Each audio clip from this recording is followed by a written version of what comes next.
കാളികാവിലെ ആളെക്കൊല്ലി കടുവ കൂട്ടിലായിരിക്കുകയാണ്. കരുവാരകുണ്ട് സുൽത്താന എസ്റ്റേറ്റിൽ സ്ഥാപിച്ച കൂട്ടിലാണ് ഈ കടുവ കുടുങ്ങിയത്. കൂട്ടിലായത് 2 മാസമായി വനം വകുപ്പിനെ ചുറ്റിച്ച കടുവയാണ്. നമുക്കൊപ്പം കൂടുതൽ വിവരങ്ങളുമായി അരുൺ അമർനാഥ് ചേരുന്നുണ്ട്. അരുൺ, ഇപ്പൊ ഈ ഒരു കടുവ കൂട്ടിലായിരിക്കുകയാണ്. എന്താണ് നടപടികൾ, എങ്ങനെയായിരുന്നു?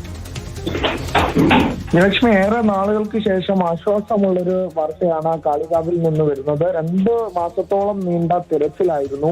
മെയ് 15-നാണ് തോട്ടം തൊഴിലാളിയായ ഗഫൂറിനെ കാളികാവ് എസ്റ്റേറ്റിൽ വെച്ച് ഈ കടുവ കൊലപ്പെടുത്തുന്നത്. അന്ന് തുടങ്ങിയ ദൗത്യ സംഘത്തിന്റെ തിരച്ചിൽ ഡോക്ടർ അരുൺ സക്കറിയയുടെ നേതൃത്വത്തിൽ തുടങ്ങിയ തിരച്ചിലായിരുന്നു. പലതവണ കടുവയുടെ സാന്നിധ്യം കണ്ടു. ക്യാമറയിൽ ഉൾപ്പെടെ കടുവയുടെ ദൃശ്യങ്ങൾ പതിഞ്ഞു. ഒരു തവണ കടുവയെ നേരിട്ട് മയക്കുവെടി വെക്കാനുള്ള ശ്രമമൊക്കെ നടത്തി. പക്ഷെ അപ്പോഴൊക്കെ പരാജയപ്പെടുകയായിരുന്നു.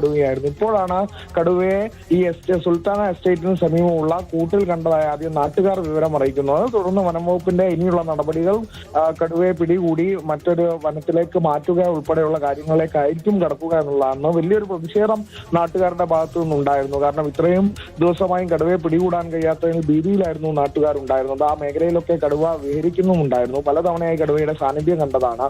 അപ്പോൾ ഇനി എങ്ങനെയായിരിക്കും വനംവകുപ്പിന്റെ നടപടി എന്നാണ് ആശങ്ക ഒഴിഞ്ഞിരിക്കുകയാണല്ലേ? കാരണം ഈ ഒരു കടുവ കൂട്ടിലായിരിക്കുകയാണ്. കാരണം കഴിഞ്ഞ കുറച്ച് ദിവസങ്ങളായി തന്നെ വലിയ ആശങ്കയിലായിരുന്നു ആളുകളൊക്കെ തന്നെ.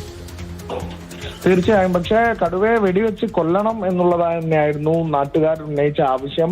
അപ്പോൾ ഇനി കടുവയെ മറ്റൊരു വനത്തിലേക്ക് മാറ്റുക എന്നുള്ളതായിരിക്കും എന്തായാലും വനംവകുപ്പിന്റെ തീരുമാനം. കടുവ കൂട്ടിലായതോടെ തന്നെ വലിയൊരു ആശ്വാസത്തിൽ തന്നെയാണ് നാടുള്ളത് എന്നുള്ളത് തന്നെയാണ്. കാരണം തോട്ടം തൊഴിലാളികളൊക്കെ ദിവസങ്ങളായി അത്തരത്തിൽ ജോലിയും പ്രവൃത്തിയും ഒക്കെ നിർത്തിവെച്ച ഒരു സാഹചര്യം കൂടി ഉണ്ടായിരുന്നു.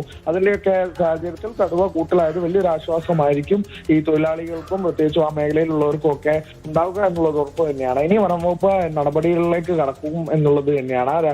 ഇന്നലെ രാത്രിയോടെയോ ഇന്ന് പുലർച്ചയോടെയോ ആയിരിക്കും കടുവ കൂട്ടിലായത് എന്നുള്ളതാണ് പ്രാഥമികമായി അറിയാൻ സാധിക്കുന്നത്. അരുൺ, അതേപോലെ ഈ പ്രദേശവാസികളൊക്കെ തന്നെ പറഞ്ഞത് ഈ കടുവയെ കൊന്നുകളയണം എന്നുള്ളതാണ്.